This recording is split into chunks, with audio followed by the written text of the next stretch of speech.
Дојдовме и во неготинското село Криволак, едно од 1894 села во Македонија. Наминавме во ова село да се видиме со мештаните и да ја видиме нивната живеачка.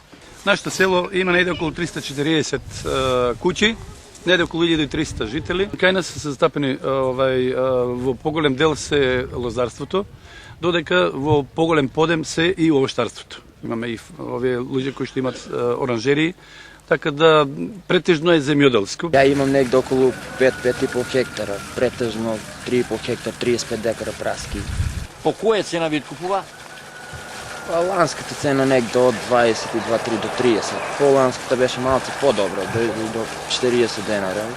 Тоа е. Постан слабо има флани, дињи имав негде околу 18 декара, негде околу 3-14 тона, али слабо. Негде 9 денара откупна цена и тоа бирана. Што беше причината што те наведе да се занимаваш со лозарство? Потоа во армијата во Скопје, во посебна единица, бидејќи нема работа кај нас. Гледам дека има една добра живеачка од стоката. Па имаме негде околу 35 кози, имаме и помладок нешто оставено, имаме и млади јариња, едно 60 комада и тоа. Така, колку отприлike вака може да се извади просечно месечна плата, да речеме? Па едно до 200, 250 до 300 евра, зависи и годината каква ќе биде.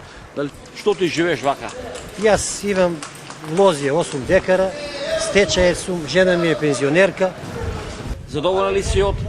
Па задоволен сум од родот и од обработката, чисто што си обработувам јас земјата. Парите ги зеде? Па ги зедов парите, али благодарение на некои што доваѓа од страна и ми ги дадоа уготово. Со тоа изгубив субвенција, не можев да добијам субвенција. Колку јарина очекуваш да имаш ова година? Па едно 70 би требало да има, здравје Боже, ако е секако што треба.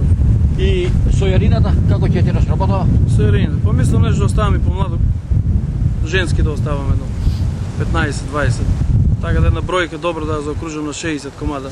Ова година како ќе биде? Оваа година ни самите не знаеме што ќе биде. Мене ми зедоа, да ви кажам најискрено, 6000 денари за кроењето. За орање 450 денари од дека. То не можеме, еве ние ќе го произведеме, не можеме на кого да го продаеме. Во Криволак може да се живее ако државата обрне внимание повише на аграрот. Ние сме доста трудолюбиви и работливи луѓе.